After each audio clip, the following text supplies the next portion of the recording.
Welcome to day 5 of 7 days genetics challenge. இல்லடா கண்டினியூஸா ஒரே ரொட்டீன் போர் அடிக்குதா அப்படின்னு நினைச்சு நடுவுல எங்கேயுமே ஸ்டாப் பண்ணிடாதீங்க. ஓகே, 7 டேஸ்மே நம்ம பண்ணி முடிச்சாதான் நம்மளுக்கு வந்து அந்த 6 கொஸ்டின் சால்வ் பண்ற அவுட்புட் வந்து உங்களுக்கு கிடைக்கும். ஓகே, இன் பிட்வீன்ல பாதி கத்துட்டு 2 டாபிக் படிச்சுட்டு 3வது டாபிக் விட்டுட்டீங்கன்னா வேஸ்ட்.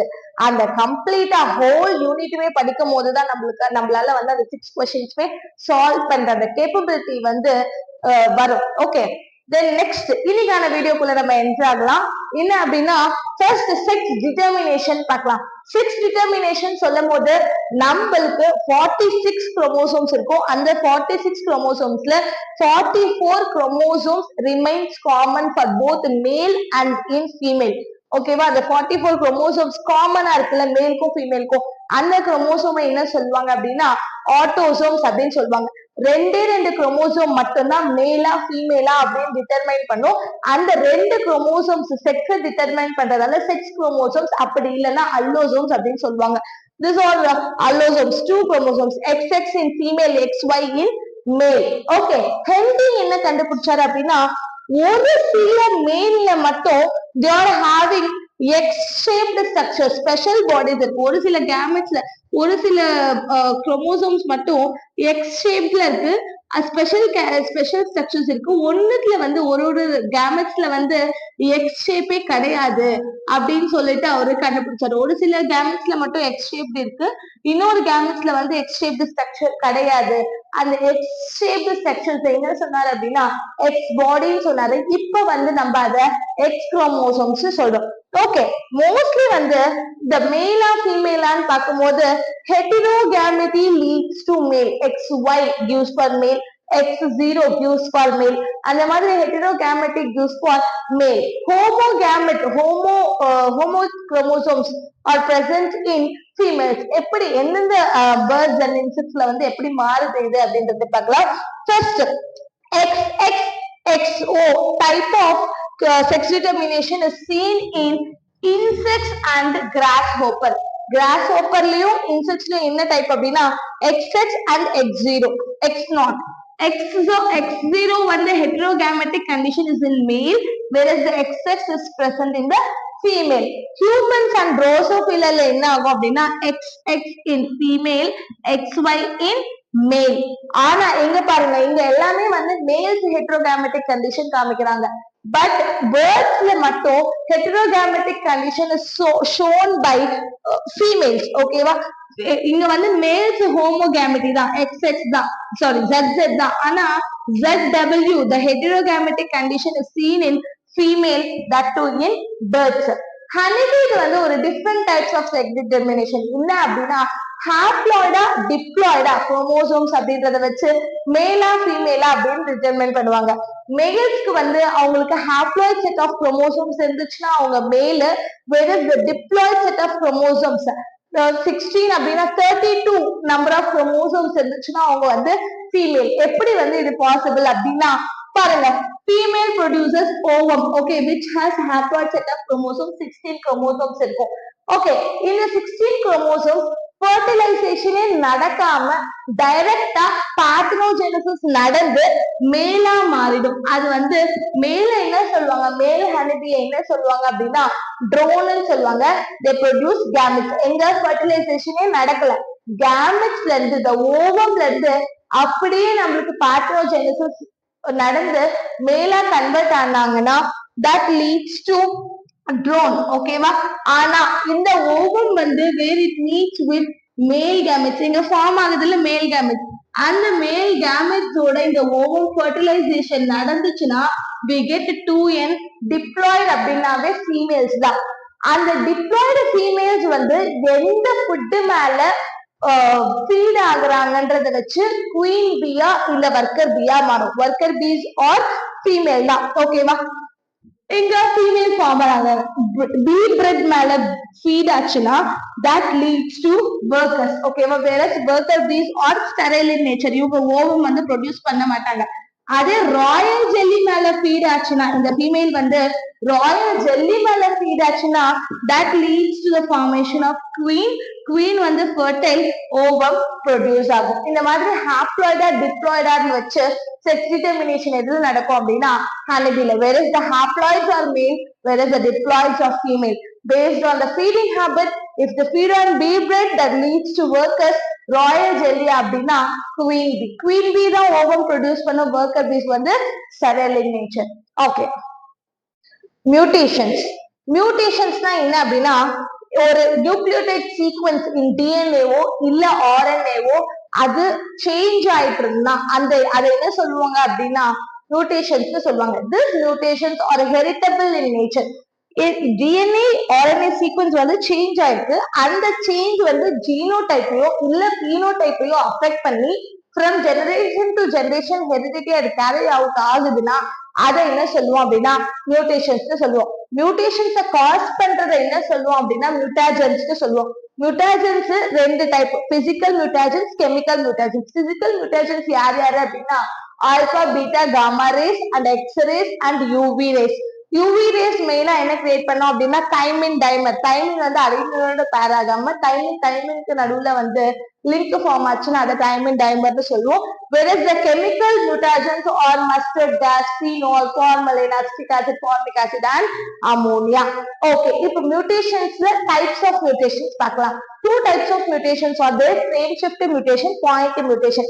frame shift அப்படின்னாவே தெரியுது, நம்ம ஒரு ட்ரிப்ளெட் ஒரு கோடான் அப்படின்னாவே that exists in triplet in nature. ட்ரிப்ளெட்னா என்ன? 3 nucleotides makes up one codon. இப்ப அந்த ரீடிங் ஷிஃப்ட் இப்ப வந்து 3 நியூக்ளியோடைட் இருக்கு, CAG அண்ட் CAG அப்படின்னு 3 இருக்குன்னா இது மூணு ஒரு அமைனோ ஆசிட கோட் பண்ண போகுது. இது ஒரு கோடான். இப்படி இல்லாம இதுக்கு நடுவுல எங்கேயோ ஒரு இடத்துல GT ஆட் ஆயிடுச்சுன்னு வைங்களேன். CAGன்றது ஒரு கோடான் ரீட் ஆயிடுச்சு, GTC இங்க இருந்து வேற அமைனோ ஆசிட் ஃபார்ம் ஆயிடும். அண்ட் இதுக்கு என்ன, இதோட பேர் எதுவுமே கிடையாது, AG அண்ட் நெக்ஸ்ட் CA. அது மாதிரி வந்து ரெண்டு நியூக்ளியோடைட் நடுவுல இன்செர்ட் ஆனதால இந்த ரீடிங் ஷிஃப்டே மாறுறதால நம்ம என்ன சொல்லுவோம் அப்படின்னா ஃப்ரேம் ஷிஃப்ட் மியூட்டேஷன் சொல்லுவோம்.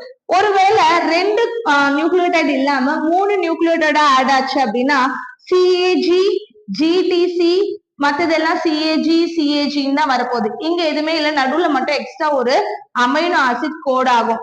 ஆனா ஒண்ணு இல்லைன்னா 2 நியூக்ளியோடைட் ஆட் ஆகும் போது அங்க இருந்து நமக்கு ரீடிங் சீக்வன்ஸே மாறிடுறதால அதை என்ன சொல்லுவோம் அப்படின்னா ஃப்ரேம் ஷிஃப்ட் மியூட்டேஷன் சொல்லுவோம். பாயிண்ட் மியூட்டேஷன்னா என்ன?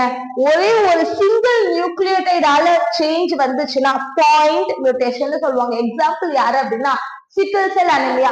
நார்மல் ஆர்பிசி வந்து எப்படி இருக்கும் அப்படின்னா பைகான்கேவ் ஷேப். ஆனா சிக்கல் செல் அனிமியா வந்துச்சுன்னா ஆர்பிசிஸ் எல்லாமே வந்து சிக்கல் ஷேப்ட் ஆயிடும். இது வந்து நார்மல் ஆர்பிசி வந்து they can carry more oxygen because more amount of hemoglobin are present. இங்க சிக்கல் ஷேப்ல இருக்கிறதால நிறைய ஹீமோகுளோபினை கேரி அவுட் பண்ண முடியாது. so the oxygen carrying capacity decreases.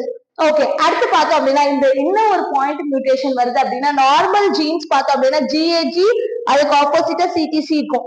எப்ப வந்து இந்த GAG கிட்ட அடினைனுக்கு பதிலா தைமின் வந்து ரீப்ளேஸ் ஆகுதோ அந்த ஒரே ஒரு சிங்கிள் நியூக்ளியோடைட் அடினைனுக்கு பதிலா தைமின் வந்ததால என்ன ஆச்சு அப்படின்னா சிக்ஸ்த் பொசிஷன் குளுட்டாமிக் ஆசிட்க்கு பதிலா 6th பொசிஷன்ல வேலின் வந்துச்சுன்னா அது என்ன சொல்லுவோம் அப்படின்னா சிக்கல் செல் அனீமியா அப்படின்னு சொல்லுவோம். எக்ஸாம்பிள் எப்படி ஞாபகம் வச்சுக்கிறது இந்த சிக்கல் செல் அனீமியா அப்படின்னா Ganguly is replaced by Virat Kohli to get more sixes. ஓகேவா, கங்குலி வந்து யாரும் ரீப்ளேஸ் பண்ணிட்டாங்க, விராட் கோலி யாரும் ரீப்ளேஸ் பண்ணாங்க. எதனால?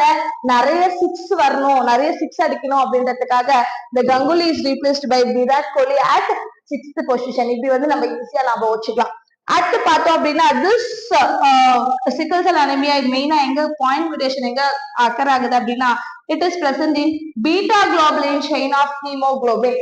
இந்த சிக்கல் செல் அனிமியா பாயிண்ட் மியூட்டேஷனை நம்ம என்ன சொல்லுவோம் அப்படின்னா குவாலிட்டேட்டிவ் ப்ராப்ளம் அப்படின்னு சொல்லுவாங்க. எதனால குவாலிட்டேட்டிவ் ப்ராப்ளம்? இங்க நம்பர்ஸ் கணக்கு இல்லை, ஃபார்ம் ஆகிற செயின் எல்லாமே வந்து டிசார்டர் ஃபார்ம்ல ஃபார்ம் ஆகுறதால இந்த புரோட்டீனே ஒரு டிசார்டர் ஃபார்ம்ல ஃபார்ம் ஆகுறதால இது என்ன சொல்லுவோம், குவாலிட்டேட்டிவ் ப்ராப்ளம்னு சொல்லுவோம். ஓகே, அடுத்து போகலாம்.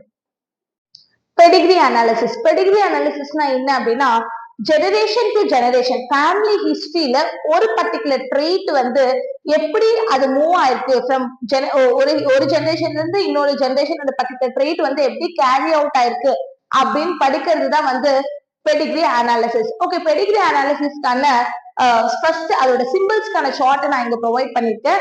என்ன அப்படின்னா, the males and females and the undetermined sex எப்படி இண்டிகேட் பண்ணிருப்பாங்க அப்படின்னு சொல்லியிருக்கேன். The next, the male and female unrelated parents அப்படின்னா சிங்கிள் லைன்ல இண்டிகேட் பண்ணுவாங்க. அதே மாதிரி males and female, the father and mother ரிலேட்டிவ்ஸ்ல மேரேஜ் பண்ணிட்டாங்க, கான்சென்ட்ரேஷனியஸ் மேரேஜ் அப்படின்னா அதை வந்து டபுள் லைன்ல ரிலேட்டிவ்ஸ் அப்படின்றத எப்படி இண்டிகேட் பண்றது அப்படின்னா டபுள் லைன்ல இண்டிகேட் பண்ணிருக்கோம். அதே மாதிரி மேல அப்பர் பார்ட்ல இருக்கிறது எல்லாமே வந்து here this is first generation, இங்க இருந்து வர்றது எல்லாமே வந்து second generation. Okay, this is first generation, this is second generation. Birth order எப்படி வந்து பிறந்திருக்காங்க, ஃபர்ஸ்ட் வந்து இவங்களுக்கு இன்ன சைல்டு இருக்கு, second child, third child. Okay, இந்த மாதிரி வந்து பர்த் ஆர்டரை வந்து இப்படி இண்டிகேட் பண்ணணும். நெக்ஸ்ட் வந்து என்ன அப்படின்னா அஃபெக்டட் பீப்புள்ஸ் எல்லாமே வந்து அதுக்கான சார்ட்டா இங்க இருக்கு. அஃபெக்டட் அப்படின்னா that is completely filled, red கலர்ல வந்து ஃபில் ஆயிடுச்சுன்னா that are affected individuals. Okay, அடுத்து பார்க்கலாம். Diseases of two types, autosomal diseases and allosomal diseases. Autosomal diseases அப்படின்னா 44 குரோமோசோம்ஸ் ஆட்டோசோம்ஸ் இருக்குல்ல, அதுல ஏதாச்சும் நம்மளுக்கு மியூட்டேஷன்ஸ் இருந்துச்சுன்னா அதை வந்து ஆட்டோசோமல் டிசீசஸ்னு சொல்லுவோம். வேறஸ் அல்லோசோம் அப்படின்னா செக்ஸ் லிங்க்டு டிசீசஸ் அப்படின்னா என்ன அப்படின்னா ரெண்டு அல்லோசோம் குரோமோசோம்ஸ் இருக்குல்ல, ஃபீமேல்ஸ்ல என்ன XX, மேல்ஸ்ல வந்து XY. இந்த ரெண்டு அல்லோசோமல் குரோமோசோம்ஸ்ல டிசார்டர்ஸ் வந்துச்சுன்னா அது என்ன சொல்லுவோம் அப்படின்னா செக்ஸ் லிங்க்டு டிசீசஸ் சொல்லுவோம். இந்த ஆட்டோசோமல் டிசீசஸ் வந்து ரெண்டு பேருக்கும் காமன், மேல்ஸ்க்கும் காமன், ஃபீமேலுக்கும் காமன். வேற செக்ஸ் லிங்க்டு டிசீசஸ் வந்து மாறும், ஃபீமேல்ஸ்க்கு ஒரு மாதிரி அஃபெக்ட் ஆகும், மேல்ஸ்க்கு வந்து different types of affecting variance வந்து காமிக்கலாம். ஓகே, ஃபர்ஸ்ட் வந்து இங்க பாருங்க, autosome diseases can be dominant or recessive. Okay, ஒருவேளை டாமினன்ட் அலீல்ல வந்து டிசீசஸ் காஸ் ஆச்சு அப்படின்னா எங்க டாமினன்ட் ஜீன்ஸ் இருக்கோ அது ஹோமோசைகஸ் டாமினண்டா இருக்கலாம், இல்ல ஹெட்ரோசைகஸ் டாமினண்டா இருக்கலாம். டாமினன்ட் அலீல்ல நம்மளுக்கு டிசார்டர் வர்றதால எங்க டாமினன்ட் கேரக்டர் இருக்கோ that individuals are affected, whereas the recessive alleles are normal. Okay, homozygous recessive இருக்கும்போது இவங்களுக்கு இந்த டிசீஸ் வராது. whereas the recessive disorder, recessive disease எப்படி வரும் அப்படின்னா homozygous recessive இருக்கவங்க மட்டும்தான் அஃபெக்ட் ஆவாங்க. ஆனா இந்த டாமினன்ட் அலீல் இருக்குல்ல, டாமினன்ட் கேரக்டர் இருக்கும்போது அவங்களோட கேரக்டர் தான் தெரியும். இந்த ஹெட்ரோசைகஸ் கண்டிஷன்ல இருக்க இந்த ரெசசிவ் அலீலால எக்ஸ்பிரஸ் பண்ண முடியாது. So this are normal. Dominant அப்படின்னா ஹெட்ரோசைகஸ் கண்டிஷன்ல இருந்தாலுமே டாமினன்ட் டிசீஸ் வரும். நார்மல் இண்டிவிஜுவலுக்கும் நார்மல் டாமினன்ட் அலீல் இருக்கிற இடத்துல எல்லாத்துக்குமே டாமினன்ட் டிசீஸ் வரும். ஆனா ரெசிசிவ் டிசீஸ் மட்டும் எப்பதான் வரும் அப்படின்னா recessive allele homozygous condition, homozygous recessive allele இருந்தா மட்டும்தான் அவங்களுக்கு ரெசிசிவ் டிசீஸ் வரும். மற்ற நேரத்துல ஹெட்ரோசைகஸ் கண்டிஷன்ல ஒரு டாமினன்ட் அலீல் ஒரு ரெசிசிவ் அலீல் இருக்கும் போது அப்ப அவங்க டாமினன்ட் கேரக்டர் மட்டும்தான் காமிப்பாங்க. இந்த ரெசிசிவ் அலீல் இருக்க இந்த ஸ்மால் ஏ அங்க எதுப்படாதுன்றதால these are normal. Okay, recessive அப்படின்னா ஹோமோசைகஸ் ரெசிசிவ் இருந்தா மட்டும்தான் அஃபெக்ட் ஆகும். இந்த ஒரு விஷயம் நல்லா நான் வச்சுக்கணும். ஓகே, வேற செக்ஸ் லிங்க்டு டிசீஸ் அப்படின்னு பார்த்தோம் அப்படின்னா X linked, Y linked. X linked is again, Y linked வந்து யாருக்கு மட்டும்தான் அஃபெக்ட் ஆகும்னா மேல்ஸ்க்கு மட்டும்தான் அஃபெக்ட் ஆகும், ஃபீமேல்ஸ்க்கு ஒய் குரோமோசோம் இல்லைன்றதால ஒய் லிங்க்டு டிசீஸ் வராது. whereas the X-linked affects both male and females. Okay, எப்படி இது அஃபெக்ட் பண்ணும் அப்படின்னு பார்த்தோம் அப்படின்னா the X-linked is again divided into dominant and recessive disease.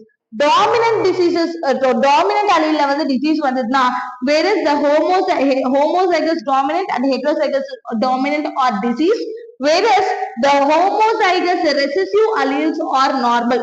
இப்ப ஒருவேளை மேல்ஸ்க்கு வந்து டாமினன்ட் அலீல் போச்சுன்னா எக்ஸசி அப்படின்றது டாமினன்ட் கேரக்டர்ல, அந்த டாமினன்ட் கேரக்டர் போச்சுன்னா அவங்க டிசீஸ் கேரிங் பர்சன் தான். ரெசிசிவ் டிசீஸ்ல பாருங்க, ரெசிசிவ் அலீல்ஸ் ஹோமோசைகஸ் கண்டிஷன்ல இருக்கும் போது மட்டும்தான் டிசீஸ் காஸ் ஆகும். மேல்ஸ்க்கு ரெசிசிவ் கேரக்டர் இருந்தாலுமே அஃபெக்ட் ஆகும். ஏன்னா அவங்க கிட்ட இருக்கிறது ஒரே ஒரு எக்ஸ் குரோமோசோம் மட்டும்தான். சோ டாமினன்ட் கேரக்டர் காம்பன்சேட் பண்றதுக்கு இல்லன்றதால இங்க ரெசசிவ் அலீல் இருந்தா கூட உங்களுக்கு டிசீஸ் அஃபெக்ட் ஆகும். போத் டாமினன்ட் கேரக்டர் இருந்தாலும் ரெசசிவ் கேரக்டர் இருந்தாலும் males are will get affected. Whereas the dominant homozygous chromosomes இருக்கும்போது then heterozygous condition இருக்கும்போது the females are normal in nature. அவ்வளவுதான். இப்ப நெக்ஸ்ட் பெடிகிரி அனாலிசிஸ் வந்து எப்படி பண்ணலாம் அப்படின்னு குவிக் ட்ரிக்ஸ் தரேன்.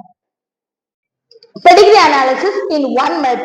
ஃபர்ஸ்ட் டிசீஸ் வந்து டாமினண்டா இல்ல ரெசிசிவா தெரிஞ்சுக்கணும். டாமினன்ட் அப்படின்னா எல்லா ஜெனரேஷன்ஸ்லயும் அக்கர் ஆயிருந்தா டிசீஸ் அது டாமினன்ட் டிசீஸ். இல்ல ஒரு ஜெனரேஷன்ல இருக்கு நெக்ஸ்ட் ஜெனரேஷன்ல இல்ல அந்த மாதிரி ஸ்கிப்பிங் ஆஃப் ஜெனரேஷன்ஸ் பார்க்க முடியும்னா அது வந்து ரெசிசிவ் டிசீஸ். இப்ப டாமினன்ட்டோ இல்ல ரெசிசிவோ கண்டுபிடிச்சாச்சு. இப்ப அதுல இருந்து எப்படி வந்து ஆட்டோசோம்ல இல்ல எக்ஸ்லிங்க்டான்னு கண்டுபிடிக்கணும் அப்படின்னா டாமினன்ட்னு கண்டுபிடிச்சிட்டீங்கன்னு வைங்களேன்.